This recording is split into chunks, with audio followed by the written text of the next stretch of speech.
So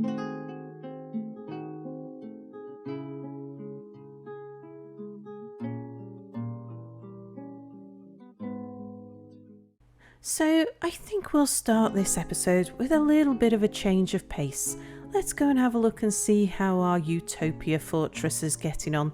And then we'll go and check out the wilderness fortress before we try and embark at Painted Road again. Because I don't know how we're going to get on at Painted Road. Now, despite being 4 episodes in, only 3 weeks have passed in game because we've spent so much time at Painted Road. So let's have a quick recap. Our Utopia fortress has a volcano and it has a marvellous waterfall. We're building a colony starting out with our dwarves as homesteaders, and we'll build up to being a hamlet, then a village, then a town, then a city. There's very few enemies here, and it's got everything that a dwarf could possibly desire.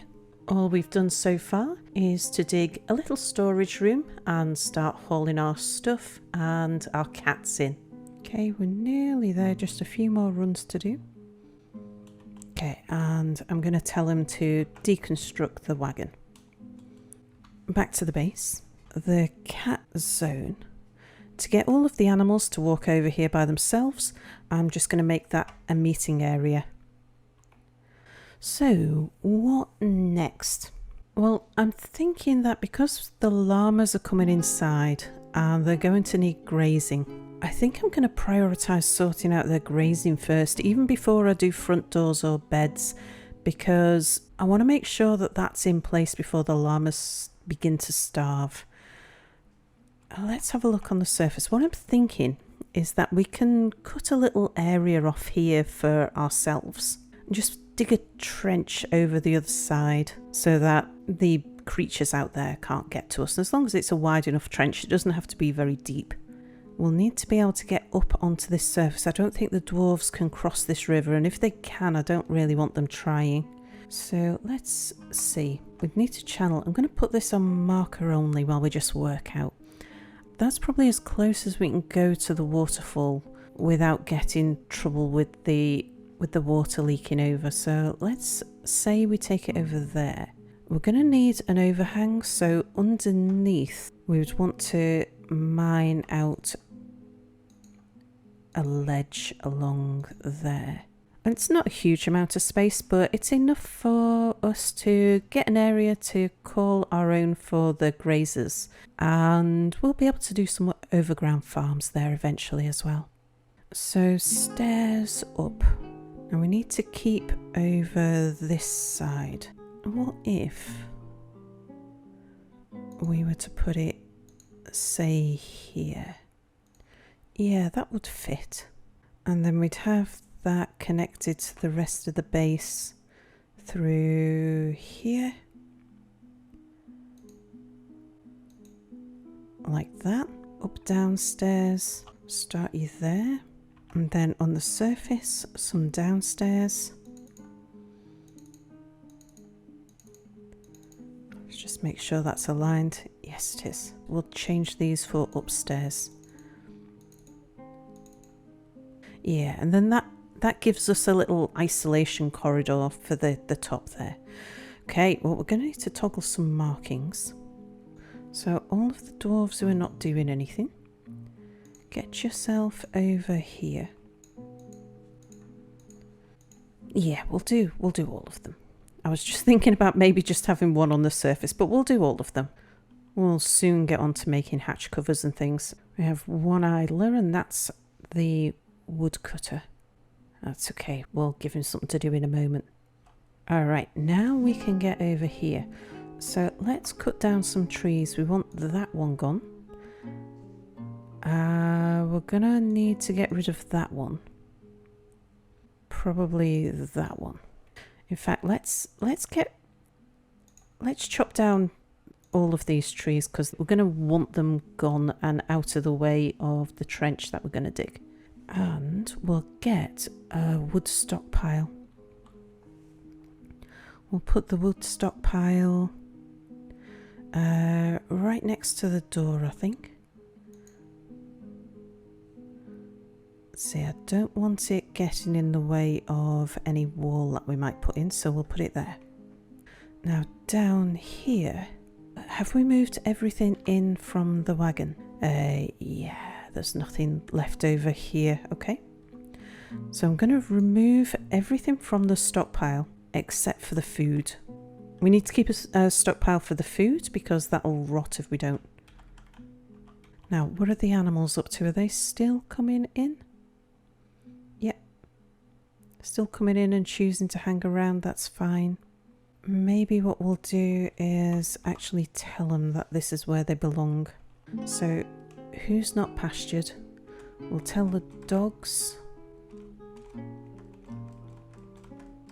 All of the birds. Yeah, we'll tell them that that's actually where they live. Now, before we can dig a trench, we're going to need to put a staircase on the other side. So where is this trench going to go? I think I'll do this marker only for the moment. Let's see, we can't get closer to the waterfall than this. Ideally, we'd want it 8. But let's see, 1, 2, 3, 4, 5, 6, 7, 8. I think that interferes with the water. Yes, it does. So we can have a 7 wide trench. So the trench will look like that. And then we're going to want the staircase on the far side. Now, ideally, the staircase on the far side, we'd like it to have a U-bend in it so that we can keep it secure from any building destroyers that may wander on the map. I'm not expecting any building destroyers in the short term, but this is going to be around for a while. Let me just pause while I work out exactly where this is going to go. Let's see, so if we were bringing it out there, and let's say we had a little corridor like that, how would that look on the surface? Ah, that's right in the water. We're going to have to put it the other side of the water. Maybe there would be nice. Okay, so we'll have downstairs. Let's see, I'll do this on standard now I know where we're going. I'll just do a 2 wide staircase and then up downstairs from here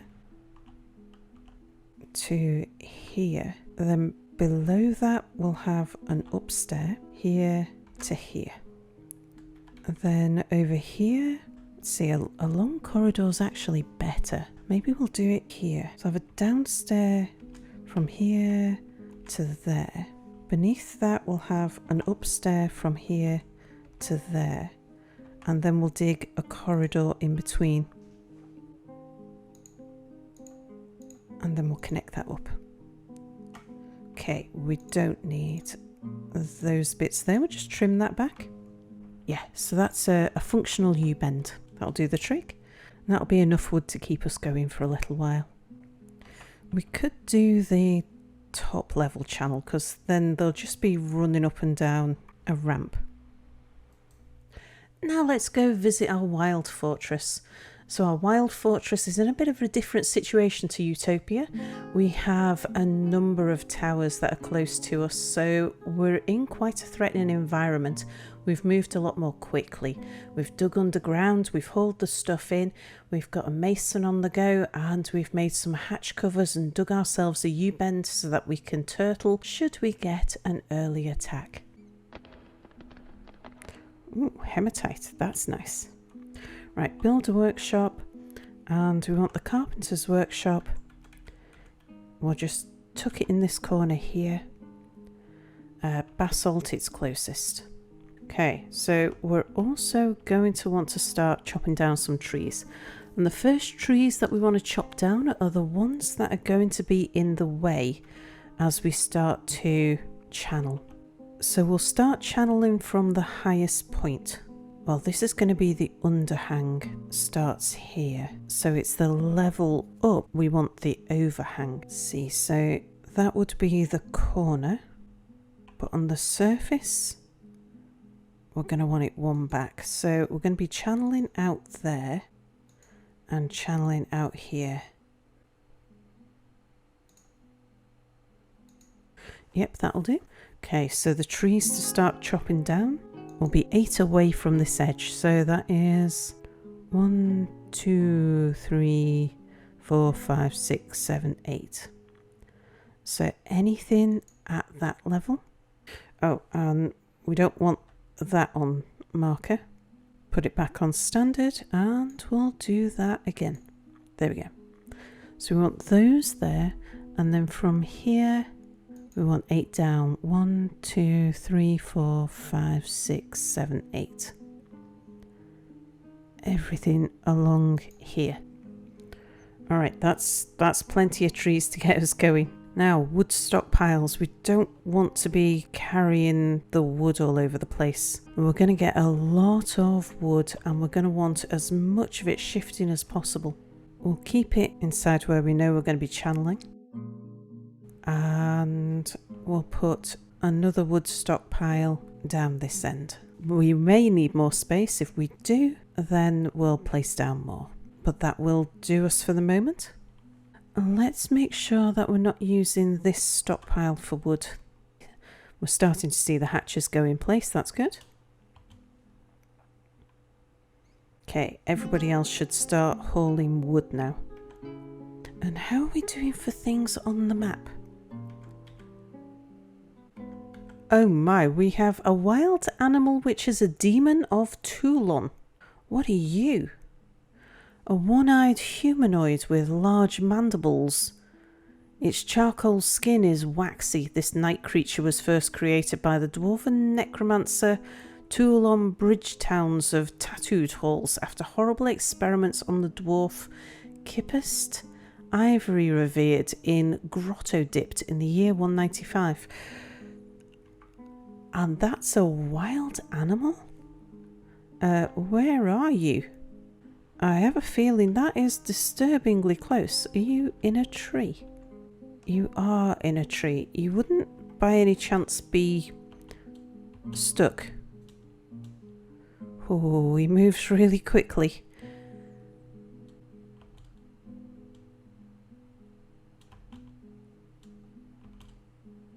Okay, well, I must admit I'm a little bit unnerved by that.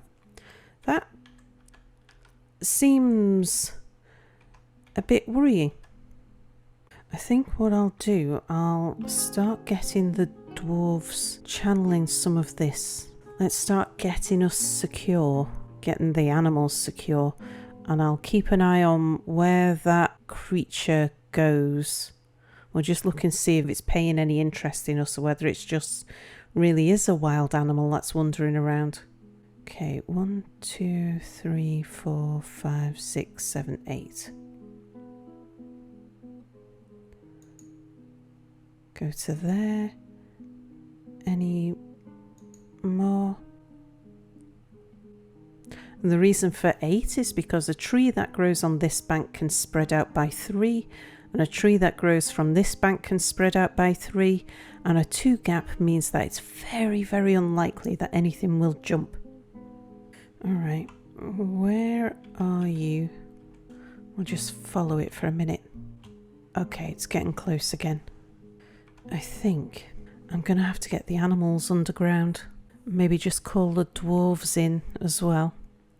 So we'll go to the animal zone, pen pasture, and we'll say, you guys, you can go join your friends underground. There might not be anything to eat there, but at least it's not insta-death. I just have a bit of a fear for what that demon might be up to. Let's set a burrow. We'll name the burrow indoors. Okay, and then we'll allow them to come anywhere here and here and here. We'll worry about expanding that a bit further in a moment. Now we'll go to military alert. We'll add an alert. We'll name that alert. We'll call it Get Indoors. And we'll assign the indoors burrow to that. And now we'll tell everybody to get indoors. It's abandon everything. Right now, while that thing is wandering around, we'll just see what it's doing. The reason why I'm so nervous about this is because we wouldn't stand a chance. Even if all 6 dwarves piled onto that thing. Now I'm hoping that it's not the slightest bit interested and it just wanders off. Just keeping an eye out for it approaching our hatches. Okay. Let's get the dwarves doing something useful downstairs. What we'll do is we'll just forbid the hatches. I'm going to keep them inside for the moment. We do need them to finish these hatches here, so we need to expand the burrow to include them. And we may as well dig out some more of this so that we've got some more basalt. Let's do something useful while we are waiting. I'm going to disconnect that just to make sure that I don't accidentally dig some of it out. Let's toggle markings and we'll allow some dwarves to get on and dig this out. We may need to get down to the caverns quite quickly. Okay, let's toggle the markings up here as well. And we'll dig out the rest of that. Okay, let's see. Is it still there? Where are you now? You're over on the other side of the brook. Still not very far away. Alright, this stockpile, I'm going to change the settings so that it doesn't contain anything except food. We'll disable everything now, so people stop hauling things to it. Okay, so I'm going to take some precautions. I'm not sure how dangerous that demon wild animal is, but we're going to assume that it's very dangerous. And I'm going to say, don't worry about the rest of that for the moment. Go and dig this. So what I've done is I've marked out the start of my trade area. This will be where we have the underground trade depot, and this will be the fighting arena, and we're going to put tunnels off this. This will be at the front door of our base, and then out to the side here, so this will be outside of our base. I have sunk a staircase that just goes down and down to the depths. We're going to go crack open the caverns. And now for Painted Road. Let's go back there. So 17th of month 2. And we are going to try and reclaim Logemtulon, Painted Road, yet again. But first, we want to be of the solitary road. Right, we are going to prepare very carefully. Okay, here we go again. So this is our second expedition to Painted Road. And we have Wesley, who is fearless beyond all belief. So he is our tactician. Kiahime, who is a competent maceman. Kringle McDingus, who is a mason. Thunder, who is a competent spearman. Even Bigger Al, who is a competent spearman. Largesse, who is our miner. And Carol, who is also a competent spearman. And they're taking with them not a lot of stuff because we know we've got things over there. They're taking no animals apart from the things that are pulling the wagon. I've brought one copper pick just in case. We've brought a little bit of alcohol, an awful lot of seeds, because our idea is to get underground and turtle. I doubt we'll be doing much on the surface if we manage to get underground, that is. I've brought a couple of quartzite blocks and some quartzite. That's just in case we land inside the ruin again, which I suspect we will. We can get a mason going and we can start making hatch covers immediately.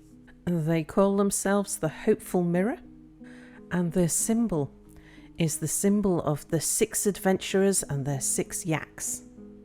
Alright, let's go. We have arrived after a journey from the mountain homes into the forbidden wilderness beyond.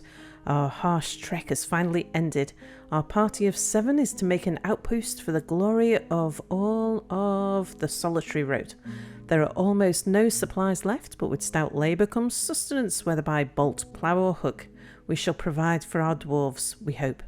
We're expecting a supply caravan just before winter entombs us, but it is spring now. Enough time to delve secure lodgings ere the dingoes get hungry. A new chapter of dwarven history begins here at this place. Le Gem Toulon, Painted Road. Strike the earth. Okay, so we've landed inside again. For some reason, one of our yaks is out here. Oh no, that's Miston. Hello, Miston. Who's this? Oh, that's a dead thing. Thank God for that. We do have a water buffalo outside. I'm not sure where our other one is. Wesley's outside, as is Kringle McDingus. Right, I'm going to have a look around and see what I see and then come up with a plan. Okay, I've had a look around and we've got a bit of a problem. I can't seem to find the picks that our adventurers brought here. And that was the key thing, was that we'd have picks outside. Yeah, they're nowhere to be seen. So what I've done is I've split the party into 2 squads, an indoor and an outdoor squad, so that outdoors here we have Wesley and Kringle McDingus.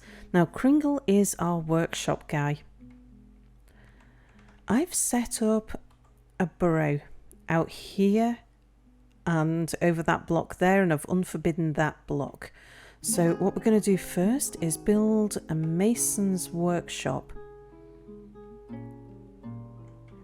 And we're going to do it over here, out of that granite block. So I've told Kringle and Wesley that they have to stay in the outside burrow. The intention of that is it'll stop them from running through the door, running through this door over here, which might cause them to trigger an ambush. I've had a look on the unit screen. There's nothing noticeable. Dead and missing? Now, I have found Ralph's body. I've also found a bit of the Pope's body as well. Pets and livestock. Mr. Cummel and Momas are still with us. I'm a little worried about that because they could trigger ambushes while they're trying to make their way to the wagons, because the wagons will be the meeting point now.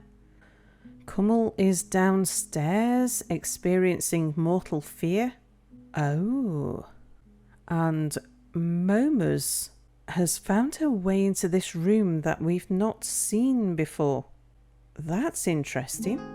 I don't know how he got there.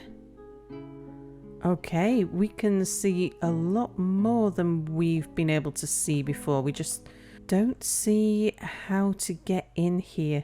But at least we can see it, which means that we can avoid it when we're digging, if we get the opportunity to dig. Okay, I've equipped the inside squad with mace and spears. Everybody except Largesse. Largesse isn't in a squad, so I'm expecting Largesse to attempt to break through this wall here. There is another thing over here I was worried about, but that's also a dead thing. However, I doubt very much we will be safe for very long. I'm going to start by getting our inside squad to move to here. That'll get them to gear themselves up. Okay, let's see what happens, how many ambushes we've triggered already.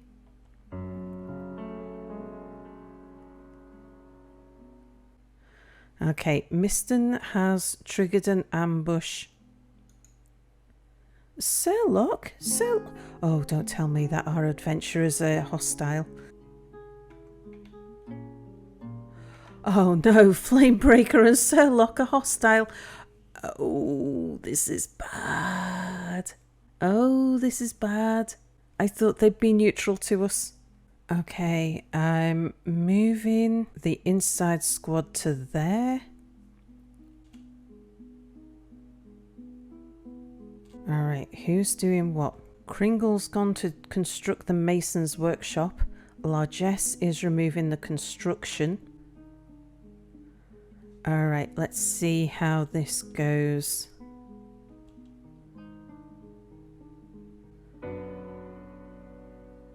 Big owl's been found. Right, okay. We've made a hole in the wall. That's a big thing. I think we might survive this one. Do come back next time and see what happens. Thanks for watching. Bye for now.